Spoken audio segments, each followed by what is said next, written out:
incrível! Eu espero que ela se muda! Isto é uma cena indescritível. É João Pinto defende as agressões com a taça. Abriu a esquerda, é prateado, vai Porto, agora com o Lias, está por baixinho, tem agora a lesão, pode partir, deu no meio, vai na área, vai para a área, bateu, rasteiro, gol!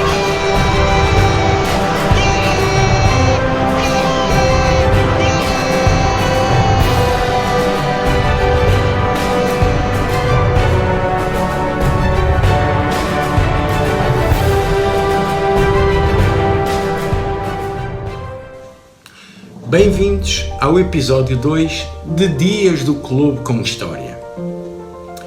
Dele dizem ser o fundador do Futebol Clube do Porto. Durante muitos anos, instituiu-se que a fundação do clube remonta ao ano de 1906 com António Monteiro da Costa. Mas, entretanto, surgiram dados que levaram o clube a considerar António Nicolau de Almeida o verdadeiro progenitor do Futebol Clube do Porto. Seja como for, há um dado irrefutável. Nicolau de Almeida imaginou o primeiro clube do Norte. Ele, que era um comerciante ligado a outro dos ícones da cidade, o vinho do Porto, foi numa viagem a Londres que viu e percebeu a importância do futebol. No seu regresso, não perdeu tempo e pôs em prática os conhecimentos adquiridos em terras de sua majestade. Ele já era um atleta de natação, de remo, sempre manteve um fascínio pelo desporto, mas desta vez voltado para aquele estranho jogo que juntava duas equipas de cada lado atrás de uma bola com balizas feitas de estacas. Os documentos referem um jogo entre os sócios no hipódromo de Matosinhos como o arranque oficial daquele que viria a ser, nos tempos que correm, um dos mais importantes clubes do mundo, o nosso Futebol Clube do Porto. A rivalidade com Lisboa já fazia parte do coração dos portugueses. Daí que o primeiro convite para um jogo a sério tenha sido dirigido ao Futebol Clube Lisboense. Era com ele que queriam esgrimir argumentos. Mal sabiam que começava também ali o mais importante duelo de sempre da história do futebol português, a que todos conhecemos e chamamos de clássico. O Futebol Clube do Porto Benfica perdura até aos nossos dias e jamais deixará de ser o mais apetecível jogo de todas as épocas. António Nicolau de Almeida nem sonharia certamente que da sua imaginação e do seu entusiasmo tivesse nascido a alegria de milhões. A batalha tem sido árdua, mas continuará a lutar-se com todas as nossas forças para a honra e glória do nosso clube. O ano de 1893 agitou, na verdade, o desporto na capital do Norte, visto que se fundaram 3 clubes: o Velo Clube do Porto, o Oporto Cricket Club e o Futebol Clube do Porto de António Nicolau de Almeida. E ainda surgiu o primeiro jornal desportivo do Porto e do país, que especialmente tratava de ciclismo. António Nicolau de Almeida, como seu pai, era sócio de uma empresa exportadora de vinho do Porto e um assumido sportman. E assim, quando começou a esfriar o interesse que pusera no Velo Clube do Porto, decidiu, com alguns dos seus amigos das corridas de bicicletas, fundar outro clube, o Futebol Clube do Porto. A data escolhida foi 28 de setembro de 1893. Nesse dia, e não por acaso, o rei Dom Carlos festejava o seu 30º aniversário e a rainha Dona Amélia o 28º. Assim, no segundo domingo de outubro, realizou-se o match. O Jornal de Notícias de 8 de outubro, anunciava o acontecimento em notícia de primeira página. 8 dias depois, o mesmo jornal de notícias inseriu na sua segunda página notícia dos treinos do Futebol Clube do Porto, acrescentando que entre a assistência, para além das senhoras da colónia balnear da Foz, estavam também as de Leça e Matosinhos. Outras notícias se lançaram de um jogo a 15 de outubro contra o Clube de Aveiro, capitaneado por Mário Duarte, que, como todos sabemos, foi outro dos precursores do futebol em Portugal.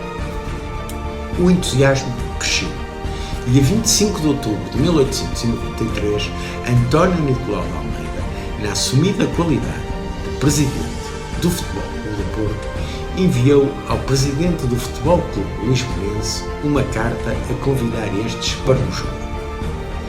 No dia 29 de outubro de 1893, aparece a resposta dada por um primo de Guilherme Pinto Basto, que era o presidente do Lisboense, dizendo que para a data proposta não seria possível reunir, escolher o grupo e disputar a partida em tão curto espaço de tempo, mas garantido ficava que o convite tinha sido aceito.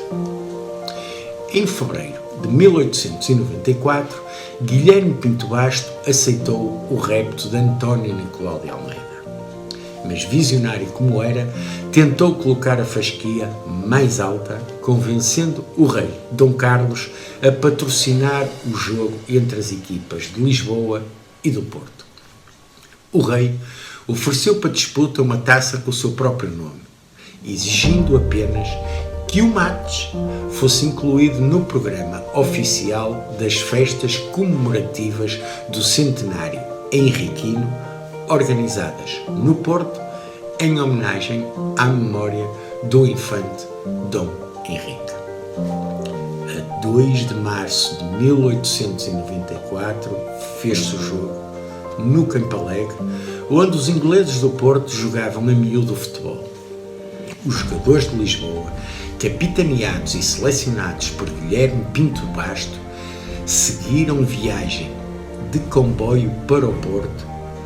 À partida tiveram uma despedida entusiástica e 14 horas durou a viagem pela noite dentro. Apenas 3 horas depois de desembarcarem em Campanhã, o jogo seria jogado no campo pertencente ao Oporto Cricket and Lawn Tennis Club.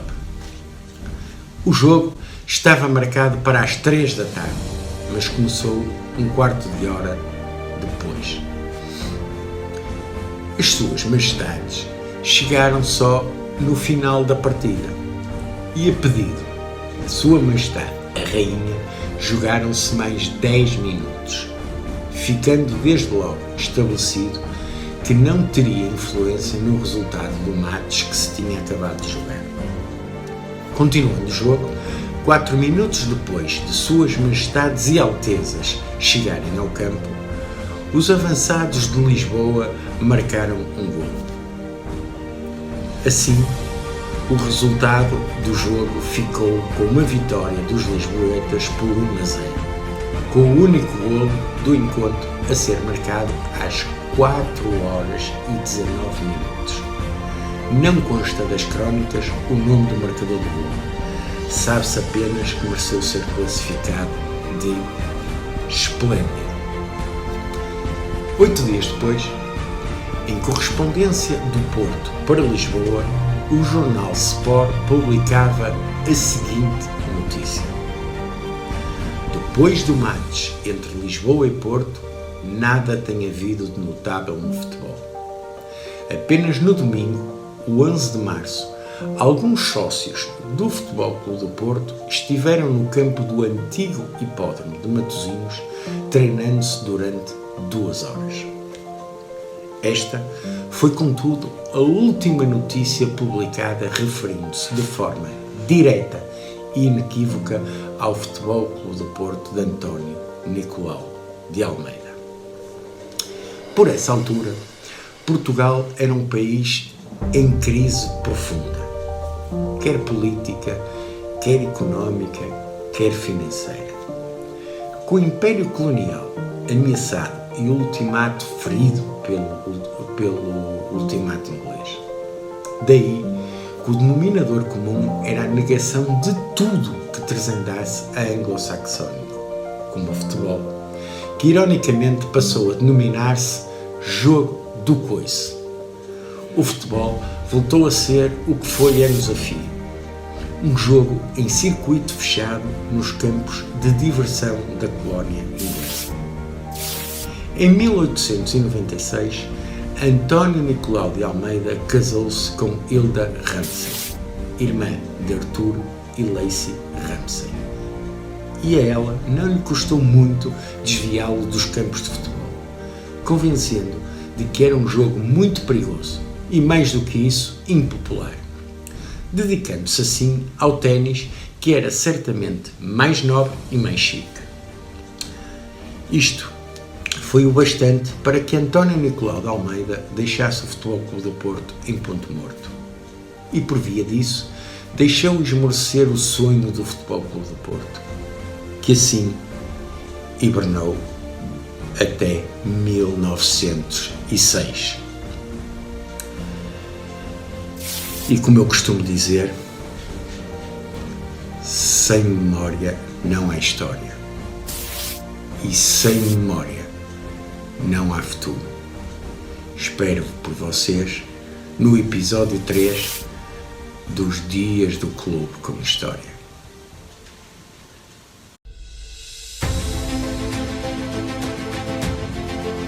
O portista vive, subsiste, é eterno.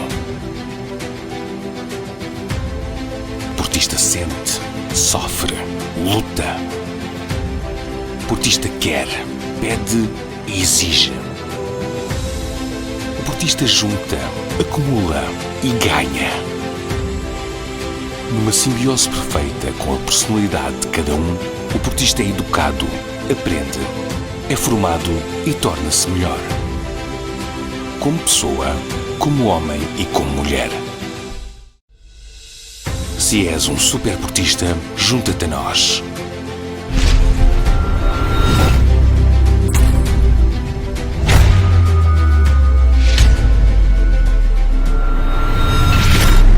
Superportista, dragão indomável. Visita-nos em superportista.pt e superportista.com.